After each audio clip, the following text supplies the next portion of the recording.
Sud Radio 10h midi, Valérie Expert.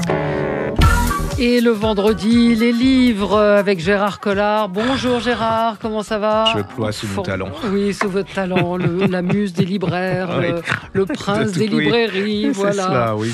Bon, plein de bonnes choses à lire et puis et puis merci de nous avoir fait découvrir L'Embuscade, paru chez HarperCollins. Je ne l'avais pas lu, je l'ai lu, je suis tombée dedans. C'est un livre formidable. Émilie Guillaumin, donc l'histoire d'une femme de militaire qui est tombée en Afrique. Ouais. C'est très bien foutu, c'est très bien construit. On voit, en plus, j'ai vu l'auteur a passé du temps dans l'armée. Donc, c'est ce qu'elle raconte. Il y a le ressenti. C'est vraiment... donc, cette femme qui, un jour, arrive ce qu'elle redoute. Deux soldats viennent sonner à sa porte et lui disent « Votre mari... a disparu. » Et voilà. Donc, c'est comment le dire aux enfants, le cheminement, le doute, puis vous apprenez des choses. On peut remercier parce que depuis, là, il était complètement anonyme et là, il est en train de sortir complètement, tout le monde en parle. Ouais. Je suis absolument... Il n'était pas disponible et là, ça s'appelle L'Embuscade, donc c'est chez HarperCollins et l'auteur, s'appelle Émilie Guillaumin. Et la couverture est superbe. Absolument très belle. Et puis un petit coup de cœur encore pour La soupe à la grenade. Ah oui, alors arrêtez de m'insulter, de m'envoyer des mails, de me dire que je suis un bon à rien parce que je parle de livres qui n'existent pas, mais je suis désolé, mais La soupe à la grenade chez Piquier de Mashram Eram était en réimpression. On a un peu aidé, on a été quelques-uns à aider. Et là, il est reparu. Donc, il est reparu il y a 2 jours. Donc, allez-y, vous pouvez aller chez votre libraire. Donc, si vous voulez passer un bon moment, La soupe à la grenade, donc c'est 3 jeunes femmes iraniennes qui arrivent dans un petit village d'Écosse et qui décident d'ouvrir et qui décident d'ouvrir un café, un restaurant iranien. Ouais, et magnifique. On sent les odeurs quand on lit le livre. Il y a une histoire qui vous prend aussi dans ces. Puis il y a les recettes. Absolument. Vous pouvez faire les recettes. La soupe à la grenade. Alors, c'est un événement, parce que je suis sûr que ça va faire un carton, mais monstrueux. Et ça devrait faire un carton parce que je trouve que ça devrait être, dans toutes les familles françaises, ça devrait être endossé vers la sécurité sociale, ça devait être étudié dans tous les collèges et fins de primaire. Alors, vous connaissiez ça? Oui, le zizi sexuel, le guide du zizi sexuel. Qui avait aidé pas mal de parents, parce que c'est très difficile la rentrée sur le sujet. Enfin, c'est quoi sortir avec quelqu'un? Est-ce qu'on est obligé de faire l'amour? Comment on embrasse sur la bouche? Enfin, toutes les questions que se posent les ados, les pré-ados. Ça, c'était pour les garçons, surtout. Ouais. Et là, vient de sortir de Séverine Delacroix et de Pauline Roland un truc qui est génial, qui moi je trouve encore mieux que le zizi sexuel. Ça s'appelle Les tutos de Lila et ça s'appelle #Mon corps et moi. Et c'est...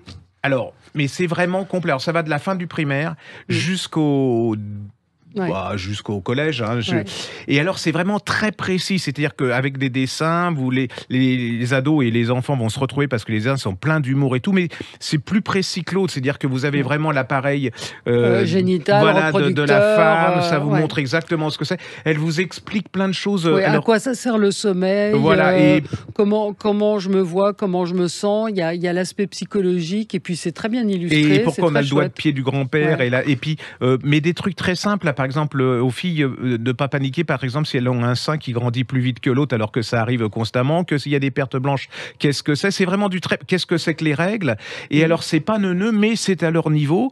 Et alors, non, là, les parents, là, ça va vous sauver, enfin, ça va vous aider, mais c'est pas croyable, parce que vous offrez ça et vous pouvez parler, et c'est pas...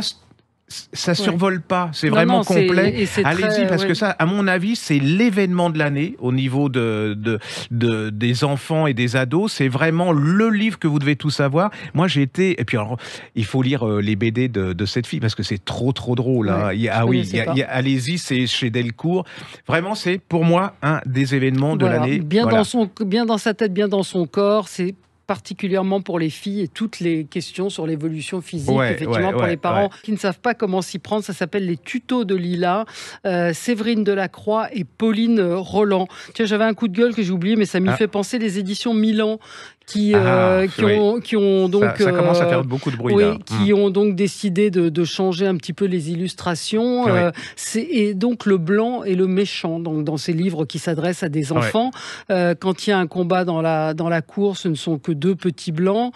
On a un encadré sur Black Lives Matter. Enfin, c'est très, très orienté et pas du tout, parce qu'évidemment qu'il faut mettre de la diversité dans les livres. Mais là, c'est quoi la violence? On voit un petit blanc qui tape un petit noir. Voilà, je trouve que là, on arrive au bout du bout. Enfin, il y a un moment, il faut faire gaffe parce que là, on va tomber, comme disait l'autre, on va avoir des communautés qui vont se faire face bientôt, qui vivent ensemble. Et donc là, on est déjà un peu dangereux. Un autre coup de gueule pour les éditions Flammarion, pour le livre de Carlos Sotomayor que je n'ai pas lu, mais je trouve qu'une semaine après la mort de Belmondo, publier un livre sur Jean-Paul et moi, je trouve ça assez lamentable. Vous souscrivez. Mais par ailleurs, la Flammarion fait des très bonnes choses. Mais ça, c'est pas bien. Alors moi, il y a un livre qui m'a fasciné, parce que je connais un peu l'endroit, mais surtout, c'est Sonia Delzong, ça s'appelle Sur l'île Noire, c'est chez Paulsen. Et alors là, déjà, dès les premières pages, je savais que cette fille écrivait bien, mais là, c'était époustouflant son style. Vous savez, elle est en train d'éclore, là, vous voyez, c'est magnifique, elle a vraiment un style. Moi, alors, ça a vraiment été une découverte, parce que j'adore ces polars, ça c'est vraiment une référence au niveau du polar. Et là, elle décide de partir seule, voir le Loch Ness, et puis de rencontrer les gens du Loch Ness.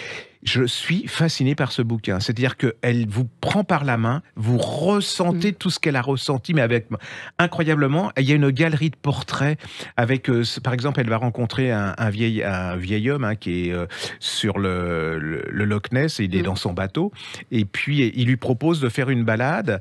Il a l'air complètement passionné par mais il est assez, parce que d'un côté il est passionné, puis il dit non, ça n'existe pas. Donc, vous voyez, c'est déjà le truc. Et il y a quelque chose de terrible dans cet homme, et après, elle va découvrir que son fils est mort noyé dans le Loch Ness, parce que justement, alors qu'il recherchait les monstres, vous avez plein de...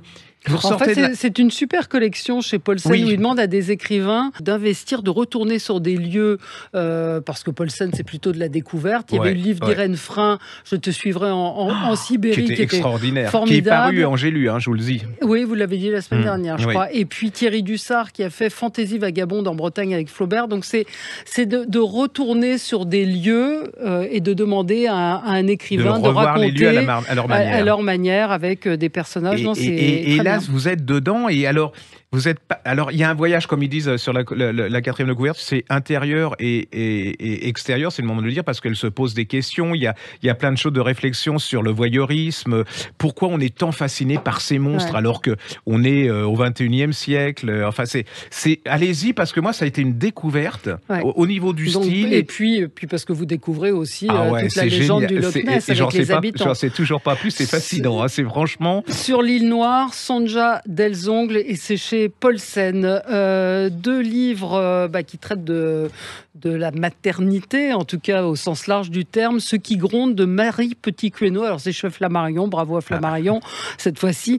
Elle est assez jeune, je crois, l'auteur. C'est un premier récit, et en fait, je pense que toutes les jeunes mères devraient lire ce livre, et puis c'est plutôt pour des femmes qui ont eu des enfants, devraient le lire aussi, parce qu'elle raconte comment, on nous a dit qu'avoir des enfants c'était formidable, mais je pense que toutes les femmes ont ressenti à un moment un ras-le-bol, ou se sont dit je me suis laissée emporter par la maternité, etc. C'est un récit très déculpabilisant pour les femmes, qui montre que c'est dur d'être mère, c'est pas facile.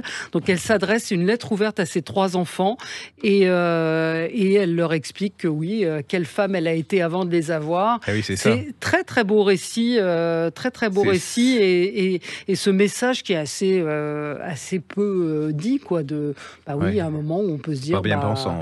C'est pas bien pensant, c'est l'injonction de la société, où vous savez, on voit toujours dans les magazines Gala et autres des femmes formidables qui ont 3 enfants, 4 enfants, qui font des confitures, non, c'est pas facile de jongler avec tout, c'est un peu le ras-le-bol. Et c'est vrai qu'en tant qu'enfant, on a du mal à imaginer que nos parents ou nos mères aient une vie avant qu'on soit né, quoi. Alors que là, c'est leur plus...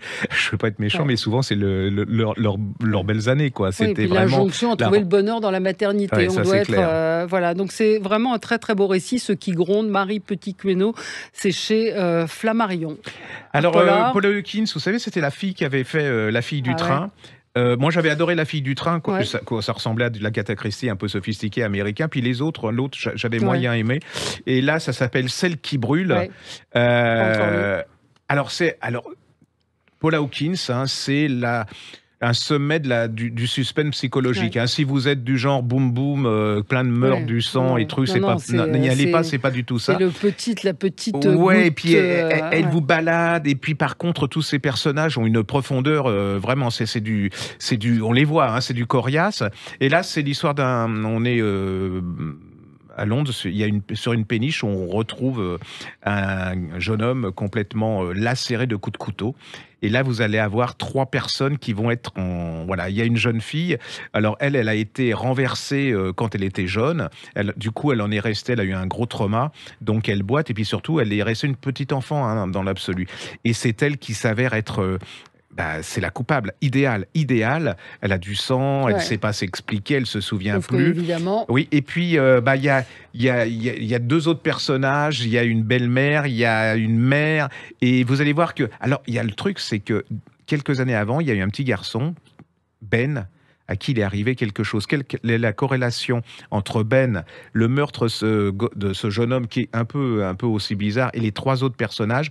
Vous êtes complètement dedans, et jusqu'au bout, voilà. Moi, j'adore ça parce que jusqu'au bout, on ne sait pas. Donc, parce que j'en ai un peu marre. C'est bien de savoir, mais j'aime bien les polars où on se fout de moi, quoi.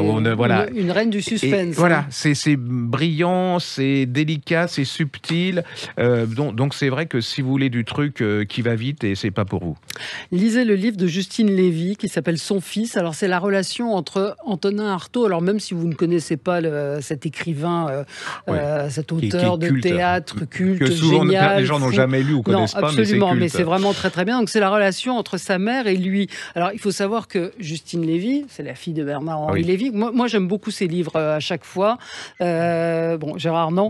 Mais sa mère, Justine Lévy, et son père étaient partis au Mexique avant sa naissance sur les traces d'Antonin Artaud. Il faut savoir que son frère s'appelle Antonin, donc il y avait quelque chose dans la famille qui l'a prédisposé à s'intéresser à ça. Et en fait, c'est l'histoire d'une femme avant tout, c'est-à-dire la mère d'Antonin Artaud, qui voit que son fils, il a un grain, il est fou, et donc elle fait tout pour le sauver et presque le détruire. Et c'est cette relation d'une mère qui veut tout tenter, d'un fils qui s'enfonce dans la folie. Et puis c'est aussi la relation entre la folie et le génie. Et ça, c'est vraiment. Ça, c'est le gros. C'est vraiment. Est-ce qu'on peut être génial sans être fou? Oui, ou fou en étant génial. Mais le livre est habité. On sent quelque chose d'enfiévré dans l'écriture de Justine Lévy. C'est chez Stock. Moi, j'ai beaucoup aimé. Ça s'appelle Son fils.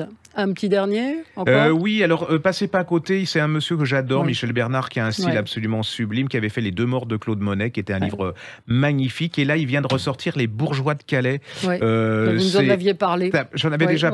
Mais moi, je peux pas m'empêcher parce que je trouve que il décolle pas, et c'est vraiment Rodin. Voilà, moi, ce type, je l'adore parce qu'il vous fait découvrir.